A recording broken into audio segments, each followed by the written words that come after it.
The folder was starting to curl in my hands. I must have been gripping it too tight. All those papers inside. Bank deposits, screenshots from the app, a printout of every delivery I'd done that month. I even highlighted the totals.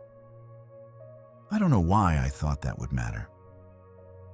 The woman at the front desk didn't even look up when I stepped forward. Just held out her hand, asked, "Do you have a pay stub or employer letter?" I paused, not because I didn't hear her, but because I'd heard that sentence so many times already. I told her no. Said I was self-employed. Said I could prove my income. She smiled in that way people do when they've already decided you don't count. She said, "I'm sorry, but we need official documentation." And just like that, it was over. I stood there for a second too long, not because I expected her to change her mind, but because something in me didn't want to move. Like maybe if I stayed still long enough, she'd see me, see what I'd brought, see what it cost. But she turned to the next person, and the air conditioning kept humming like I wasn't even there. I walked out without saying anything. Just that soft sound of my folder rustling as I pressed it against my chest, like it needed comforting. It's strange how you can feel invisible while holding proof in your hands. I had numbers, I had dates, I had more than enough to cover the rent. But none of it was shaped right.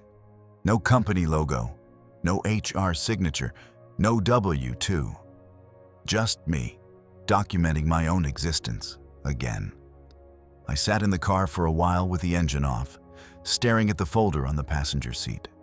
It looked smaller now, weaker, like it had just been told it didn't matter either. This isn't the first time. Sometimes it's an apartment, sometimes it's a loan, sometimes it's just a form that needs a field I can't fill in. Employer name. Monthly gross income before taxes. Supervisor contact. I don't have those. I have something else. I have 7-day work weeks. I have late-night runs with cold food in the back seat. I have silence between pings. I have tips and crumpled bills and fuel receipts stained with coffee. But none of that fits on a line. None of that gets you approved. I keep thinking about that smile she gave me. It wasn't mean. It wasn't cruel. It was worse. It was polite. Software. Like she thought she was being kind by pretending I hadn't already lost. Like I didn't already know the script. Walk in, hand over the folder. Watch them search for something that isn't there. Watch them find it missing. Watch them pretend they're sorry. I know that rhythm by heart now. It's like music I hate but can't stop hearing. There's this moment, right after they tell you no, where your body doesn't know what to do. You're still holding your evidence. You're still full of the work it took to get here. But the room has already moved on. Your name's no longer on the list. Your number's been called and dismissed. And the only thing left to do is leave quietly. Carry your proof like a secret. Fold it up like shame. I'm not asking for special treatment. I'm not saying I deserve more than I've earned. I just want the work I've done to mean something, to register, to count somewhere. I drive, I deliver, I answer the ping. I keep going, even when I'm tired, even when I can't afford to stop. But every time I try to step forward into something more stable, more permanent, I hear the same thing. Do you have a pay stub? Like that's the only language work speaks. And when I say no, everything I've done vanishes. The miles, the hours, the nights I drove through storms, the mornings I skipped sleep to squeeze in one more delivery before rent was due. It all disappears behind that one missing line. They asked me for proof. I handed them my life. They handed it back. Unopened. I work every day, but nothing moves. I wake up to the buzz. Not an alarm, just the app. I keep the volume low now because I don't need it loud anymore. My body knows before my mind does. My eyes open before the sun does. I don't really wake up. I just stop sleeping. I check for any early requests before I even sit up. Sometimes there's nothing. Sometimes there's one 3 miles away, barely worth the gas. I still take it. I always take it. The first order sets the pace, even if it starts me in the wrong direction. I dress in yesterday's shirt. No point in changing it. It smells like fries anyway. The kind of smell that lives in the seams, in the seatbelt, in the space between who I used to be and what I've become. There's grease on the collar and old sauce packets in the door. I haven't cleaned the car in weeks. Not because I don't want to, just because it never feels like time belongs to me anymore. I'm always catching up to something. By the time I pull out of the lot, I've already run through 3 numbers: gas money, yesterday's tips, and the rent that's coming up in 10 days. I do this math before coffee, before breakfast, before remembering how to feel anything. My life is one long equation with a missing variable, me. I work every day. That's not a phrase. I mean every day. No days off, no weekends, no pauses. Just drive, deliver, wait, repeat. The days blur into each other like the notifications do. I don't know what I did last Wednesday. I only know how much I made. $68. After gas and tolls, maybe 40. I got home around midnight, I think. Or maybe later. I remember eating cold fries from the passenger seat because I forgot to stop for dinner. I remember checking my credit score right after, like an idiot. It had dropped 6 points. I didn't even know why. The engine never really rests. It just cools down between shifts. There's a stretch of road near the overpass where I always lose signal. Every time I pass it, I hold my breath. Not because I think it'll help, but because it's a habit now. Like hoping. Like pretending I'm not as tired as I am. I used to tell myself I was building something, that all this hustle was leading somewhere. I'd stack the orders like bricks, count every mile like progress. But nothing moves.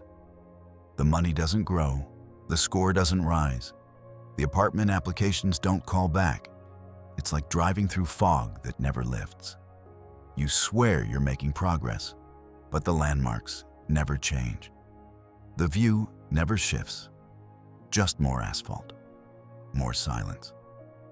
I sit in drive-through lanes and watch the seconds tick like years. Sometimes I scroll through housing listings I'll never qualify for. Sometimes I reapply to things I already got denied for, just in case something changed. Nothing ever does. The system doesn't care how many hours I worked this week. It wants a pay stub, a letter from a boss who doesn't exist. And when I can't provide that, it shrugs and stamps denied in invisible ink I can still feel on my skin. People think gig work is freedom. They see the flexible hours, the independence, the illusion of control. But they don't see what it does to your soul. To keep moving and never arrive.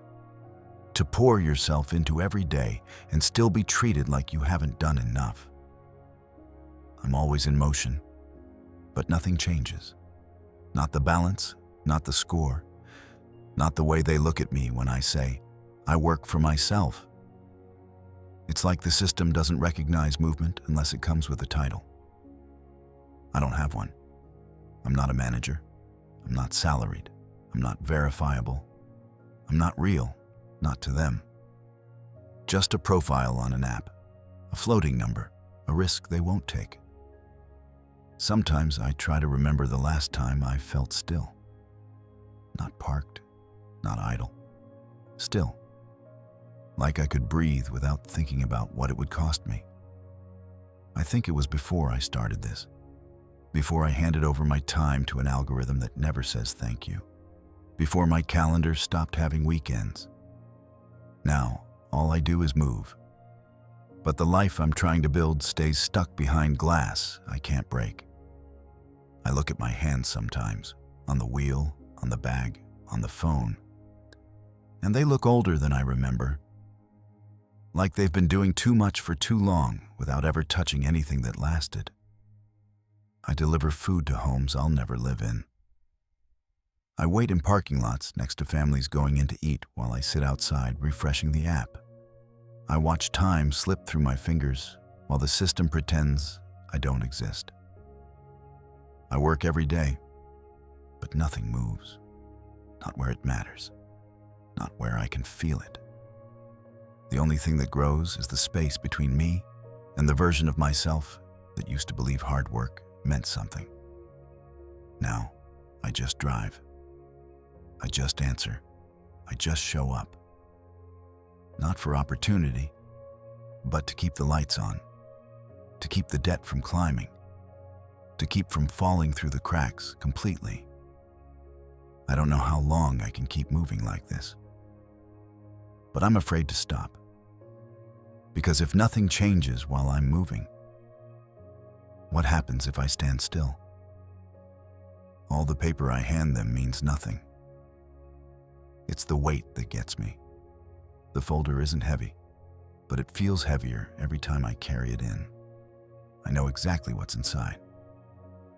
I've stacked it so many times, I could recite it blindfolded. Bank statements, tip history, weekly summaries from the app, my 1,099s from the last 2 years, highlighted, a breakdown of deposits, even a letter I wrote myself saying I'm self-employed. The paper smells faintly like car seats and fast food grease. The edges are worn. Some of the ink is smudged from when it rained once, while I was waiting outside the credit union. I brought it anyway, because it's all I have. The receptionist flipped through it with one finger, like she was skimming a menu. Paused for a second. Then said the same thing I've heard in different voices so many times it almost doesn't register anymore. We need something official. That word, official, has started to sound like a slur, like a line I'm never allowed to cross. I asked what they meant. She said a pay stub, or a letter from my employer, something with a logo, a name, a phone number that goes to someone other than me. I nodded. I always nod, because arguing won't change anything. The folder went back under my arm, like a child I was carrying home after being told they weren't welcome here. It's the silence that follows that hits the hardest. No one tells you how loud it gets when your papers mean nothing. You walk out with all your proof and no permission. It starts to feel like you're applying to be a person. And the answer keeps coming back incomplete. I've reformatted those printouts more times than I can count. Tried different fonts, rearranged the summaries to look more like a pay stub, added little headers like total income or client breakdown. I even signed them once just to look more professional. But they still shake their heads. Or worse, they pretend to skim, nod politely, then say they'll pass it along to underwriting. I know what that means. It means no. But softer. It means I can leave feeling like maybe, until the denial arrives a week later with a generic line about insufficient documentation. I've started to hate paper. Not because it failed me, but because I believed in it. I thought if I could just show them, it would be enough. That somewhere, someone would see what I see. The numbers that prove I've been working, the deposits that show consistency, the miles, the hours, the tips, it's all there. But every time I hand it over, I watch it shrink. In their hands, it becomes less than what it was. Not money, not labor, just unverified noise. Once I brought in a stack thick enough to make a sound, and I dropped it on the desk. I thought the sound would help, thought it would give the papers weight. The loan officer smiled, said she appreciated the effort, Then she pointed at a line on the form. Employer name. I had left it blank. She asked me to fill it in. I said, there isn't one. She gave me that same smile. That slow, apologetic smile people use when they're trying to look kind while disappearing you. And I get it, I guess. I don't work for a company. I don't clock in. I don't have a supervisor who'll vouch for me. I work for an app that sends me orders from people I'll never meet. I tap to accept. I follow the GPS. I snap the photo. I move on. But that doesn't mean I don't work. It doesn't mean I'm a risk. It just means I don't fit. And I'm tired of trying to fold myself into paperwork that wasn't made for people like me. Sometimes I wonder if they even read what I bring, or if the absence of a logo is enough to disqualify the entire stack. Maybe they don't see numbers. They just see a story they don't know how to translate, a shape they don't recognize. So they pretend it's not there. Or worse, they pretend it's not real. That's what this part does to you. The part where you try, where you organize the documents, where you staple and label and highlight and underline, where you show up early and speak clearly and dress like someone worth approving. And then they hand it back, all of it, unopened or untrusted, like it was never meant to be seen in the first place. I think the worst part isn't even the rejection. It's the feeling that your life, your labor, your proof doesn't exist unless someone else agrees that it does. That there's no weight to your work unless it comes with a letterhead. That your sweat doesn't count unless it passed through payroll first. I used to think I was building a case, a portfolio, a history that would speak for me. But now, it feels like I'm gathering evidence for a trial that never starts, talking to a jury that never shows up, preparing for an interview that keeps getting canceled. All the paper I hand them means nothing. Not because it's wrong, but because it came from me. The score doesn't see me. I check it in parking lots, always in parking lots, engine off, app open, thumb hovering over the icon like it might sting. Sometimes I hold my breath, like maybe the score can sense nerves, like maybe showing fear makes it worse. I check it between deliveries, after bad tips, after late nights, like it's a kind of confession. I open the app and wait for the number to load, wait to see if it hates me more today than it did yesterday. It never moves up, or if it does, it's small, like a joke.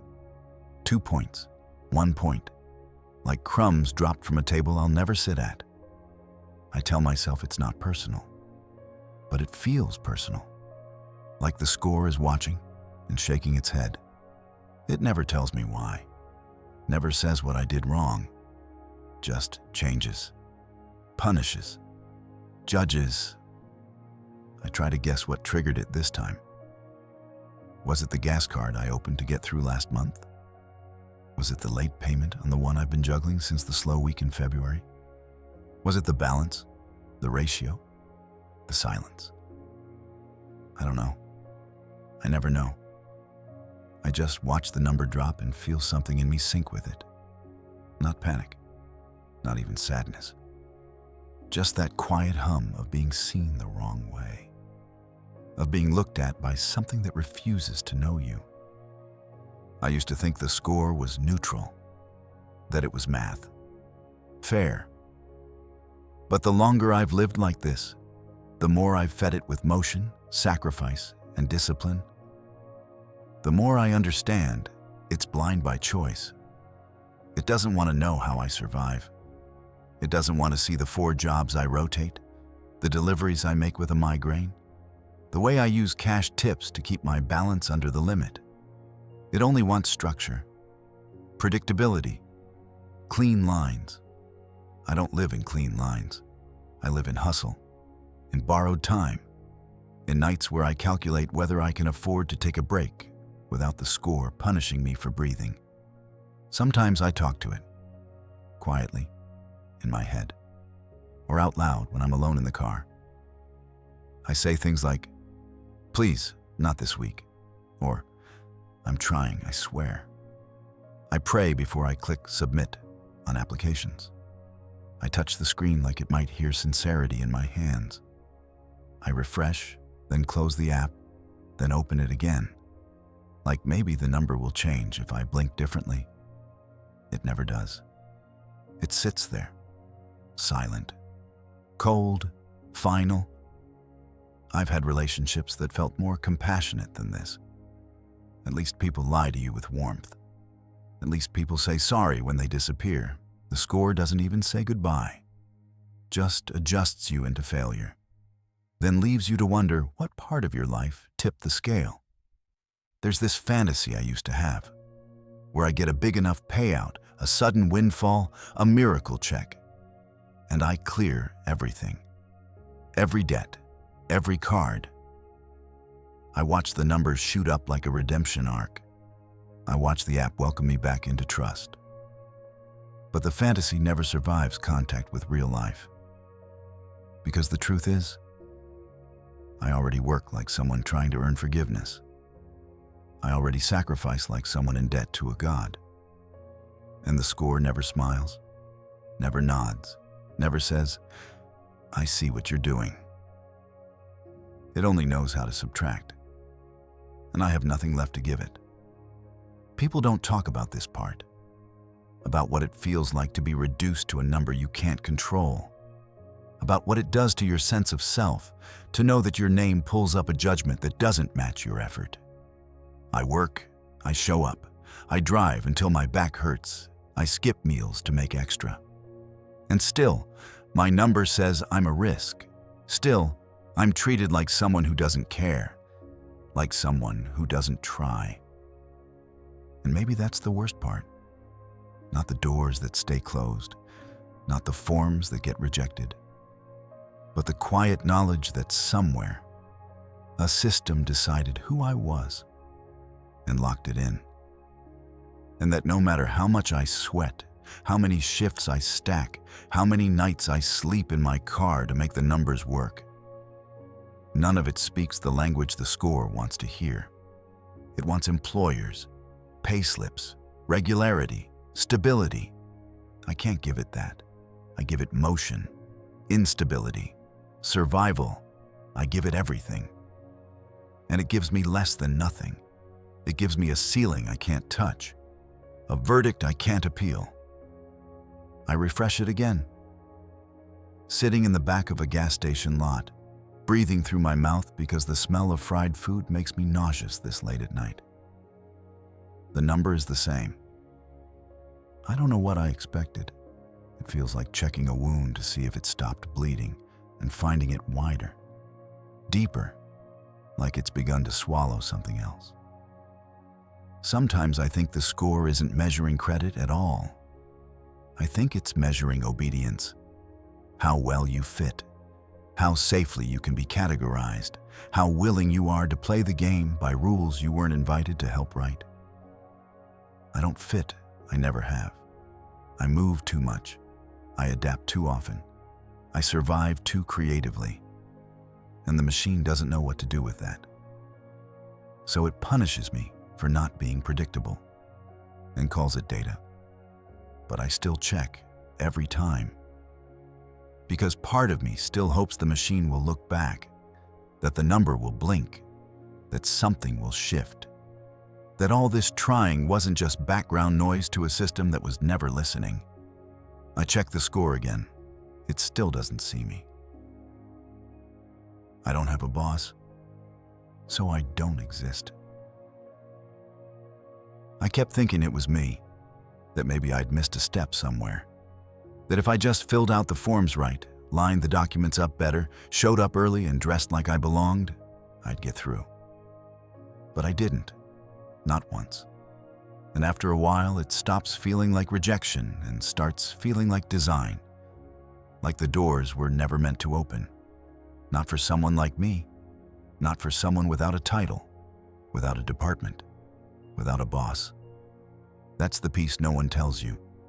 It's not just about income, it's about structure, format, familiarity. The system doesn't trust what it doesn't recognize. I can show them deposits from 6 different weeks, steady as rain. I can highlight every gig, every job, every dollar. But if I can't put a name on that little line that says employer, the rest of it blurs into noise. I'm self-employed, yes. But that's not what they want to hear. They want a name, a number, someone to call, someone in charge. And when that person doesn't exist, I don't either. I've seen the pattern enough now to stop pretending it's random. They don't say it outright. They say things like, "We just need more consistency," or "It's hard to verify income like this." But underneath the words is the truth. I don't fit. I'm too fluid, too irregular, too real. They don't want the truth of my labor. They want the appearance of security. And security, to them, comes with a logo. There's a kind of architecture to this exclusion, a quiet geometry. Every gate is built with a lock I was never given the key for. Every form has a blank space I can't fill. And I've stopped trying to force it. I've stopped asking questions I already know the answers to. No boss means no pay stub. No pay stub means no proof. No proof means no trust. And no trust means no entry. It's strange how invisible that chain is. How many people walk through those gates without ever seeing the lock? Their pay stubs are scanned, their titles checked, and the door opens. Effortlessly, automatically. And I'm still outside, holding a folder full of proof no one accepts. Watching them walk past me into apartments, into loans, into futures. It's not envy. It's not bitterness. It's just the quiet ache of someone who thought hard work was the currency and found out it's not. Sometimes I feel like a ghost in the waiting room, like I'm already marked as untrustworthy before they look up. I can feel the shift in the air when I say I'm self-employed. I can see the calculation behind their eyes. They're trying to figure out how to say no without sounding cruel, how to close the door without slamming it. And I make it easy. I nod. I thank them. I leave quietly. Because I'm tired. Not of the work. I've learned how to survive that. I'm tired of the disbelief, of having to explain myself to systems that were never built to hear me, of knocking on doors that were designed not to open. I'm tired of feeling like a question mark in someone else's checklist. I don't have a boss, so I don't exist. That sentence has been sitting in my mouth for months. It tastes like metal, like something I'm not supposed to say out loud. But it's true. The system doesn't want entrepreneurs. It wants predictability. It wants a straight line, and I'm not that. I'm loops. I'm side streets. I'm late nights and bonus surges and quiet desperation wrapped in movement. And the longer I live like this, the more I realize it's not about proving I work. It's about proving I work the way they want me to. Within the mold, within the frame, within the numbers that make sense to someone who's never had to choose between groceries and gas. Someone who's never been denied for not having the right type of income. As if struggle isn't real unless it arrives with the proper signature. I used to knock. I used to revise my paperwork. Call back. Try again. Now I just stare at the door, watch it remain closed, and keep moving. Not forward, but away. Away from the hope that one day it might open. Away from the idea that I'm just one more form away from being believed. I'm not one form away. I'm not one bank statement or letter or application away. I'm something else entirely. Something the system doesn't know how to read. And maybe it never will. Even my debt doesn't believe I tried. I never meant to owe this much. It didn't happen all at once. Just small moments that added up. A tank of gas when the app glitched and there were no orders for 6 hours. Groceries after a week where the tips were bad and the miles were long. The electric bill I paid 3 days late because I needed to buy new tires. I told myself I'd pay it back, that next week would be better, that I just needed to hold on a little longer. But next week never came the way I thought it would. And the balance kept growing. I used to make the minimum payments on time. I'd count out cash tips in the car and drive them to the ATM before the due date hit. Some nights, that's how I ended my shift. Dropping off the last delivery, then racing to make a payment before midnight. It felt like a win back then. Like I was staying afloat, like I was playing the game right, even if I hated the rules. But that kind of tightrope gets thinner the longer you walk it. And eventually, I slipped. 1 month, I missed a payment by 2 days. I watched the interest kick in like punishment. I watched the late fees show up without mercy. And I watched the score drop, like it had been waiting for me to fail. That was the part that got me. Not the money, but the way the number changed so fast. Like it had never believed I could keep up. Like it was relieved to finally prove I couldn't. I've been living under that number ever since, carrying it like a sentence. It follows me everywhere, into applications, into bank meetings, into those quiet pauses where someone says they'll run the report, and I already know how it ends. I try not to look ashamed, try to hold my posture. But there's something about being reduced to a score that never tells your side of the story. Something about being judged by math that doesn't ask if you were trying. I check my balances more than I check the weather. I know them by heart. Which cards are maxed, which ones still have room, which ones I can use for gas without tipping the ratio too far. It's a kind of dance, but there's no music. Just the rhythm of survival. Just the mental math of asking, can I make it one more week without this collapsing? People talk about debt like it's a choice, like it comes from impulse or greed. But mine came from trying to keep the lights on, from covering gaps the apps couldn't, from making rent on time in a month with too many bad tips.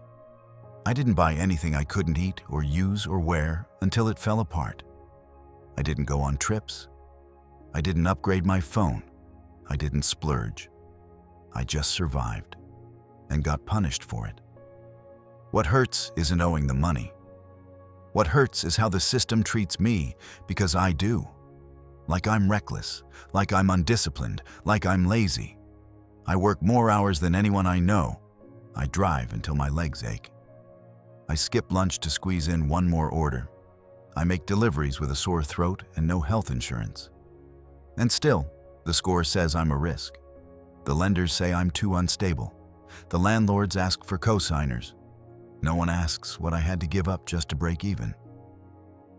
I've started ignoring the credit alerts. Not because I don't care, but because I already know what they'll say. Your balance has increased. Your score has dropped. Your debt-to-income ratio is too high. I know, I've known. But what they never say is, we see you trying. They don't say, we see the meals you skipped, the deliveries you made in the rain, the holidays you worked through. They don't say anything, just numbers, just thresholds, just rejection. I carry shame I can't name. It's not loud. It's not dramatic. It's quiet, slow, the kind that settles into your bones, the kind that makes you stop applying, stop asking, stop hoping. Not because you've given up, but because you've been taught your situation isn't worth understanding, that your survival is messy and inconvenient, that you are messy and inconvenient. And yet, I still work, I still show up, I still try. Not for approval, not for credit, but because I don't know what else to do. Because the only thing scarier than falling behind is stopping. Because if I stop, the numbers win, the shame wins, and I lose the one thing I have left, my effort. But some days, I wonder if my debt even believes I'm trying. If the number on the screen thinks I'm lying. If the system looks at me and sees anything other than failure. I don't know how to fix it. I don't know how to explain what this life costs. Not just in money, but in dignity, in silence, in all the things I stopped asking for just to keep moving. Even my debt doesn't believe I tried. I gave everything, but I don't have the right shape. My hands are the paperwork. You want proof? I've got it under my fingernails, in the way my knuckles crack when I twist the keys, in the thin, permanent smell of grease I can't scrub out anymore. I've got receipts in my spine, miles in my calves, tips buried in the calluses on my palms. My body is the file they never ask to see. But it's the wrong shape. It doesn't come in PDF. It doesn't print well. There's no box to check for delivered 400 meals this month and cried in a Wendy's parking lot once. No field for kept going anyway. They want structure, columns, a letterhead, not sweat, not exhaustion, not the ache I carry between my shoulder blades that no health plan will ever touch. I've opened apps with shaking fingers, checked balances with a sinking stomach, watched the algorithm reroute me for the third time in an hour while I whispered to no one, I just need this one to go through. I've made deliveries with fever sweats, slept in my car to avoid wasting gas on the drive home. But none of that fits on a form. It doesn't scan. It doesn't verify. I've brought them bank statements lined with deposits. I've highlighted earnings, annotated gig history, formatted it like a resume. I've made my hustle legible, respectable, digestible. Still, they ask for something else. Something cleaner, simpler, something I don't have. Not because I'm lying, but because I live in the margins their machines were never built to read. They say I'm non-traditional, like that's a style choice, like I'm showing up in costume. But this isn't an aesthetic. This is survival. This is what it looks like when you don't get to opt into the rules. When the only way in is through a side door no one tells you about. And even that one locks behind you once you're inside. I gave them everything. Every mile, every hour. Every shift that ended with a sigh instead of a clock out. I gave them a year where I barely sat down. A month where I overdrafted 4 times. A winter where I drove with no heat because fixing the blower would have meant skipping insurance. I gave them more than they'll ever ask for from someone with a desk job and a direct deposit. And still, they said I didn't qualify. Because it's not about how hard you work. It's about how neat your work looks when it's written down. I don't work neatly. I don't work in rows. I work in circles, in bursts, in desperate lines stretching from one app ping to the next. I work like someone who knows if they stop moving, the whole thing might fall apart. But that's not a format they accept. So they stamp me out, filter me, decline me. And I sit there, holding all this invisible evidence, thinking maybe if I just folded myself smaller, straighter, simpler, maybe then I'd finally fit. But I'm tired of folding, tired of shrinking, tired of pretending the shape of my life is the problem. I'm not the problem. I'm just not the shape they're looking for. My credit score doesn't believe I work. My credit score doesn't believe I work. It looks at my life and sees nothing worth recording. Just fragments, deposits that don't match, movement without meaning, a blur of transactions that don't form a story it recognizes. I try to explain, silently, with evidence, with effort. But it doesn't hear me. It never did. It wants straight lines. I live in broken ones. I do everything right. I show up. I drive. I wait. I grind. I push through days when my eyes sting and my chest feels heavy. I deliver food I can't afford to people who will never know my name. I keep going, even when I don't know if I'll make it to next week. I've learned how to survive with less than zero. I've made it work. I've held it together. But the moment I try to live like I matter, to apply, to qualify, to belong, something laughs. Not out loud, but through the silence, through the absence, through the cold message that says, "We're sorry. We couldn't verify your employment." Like I dreamed too big just by asking. Like I forgot my place by believing I was visible. And now the number on the screen says what no one else has to, that I'm not worth trusting, that I don't count, that the life I've built with my hands, with my hours, with my breath, was never real to them. It's strange to give everything you have and still be treated like a risk. I didn't want to say this out loud, but I guess I just did.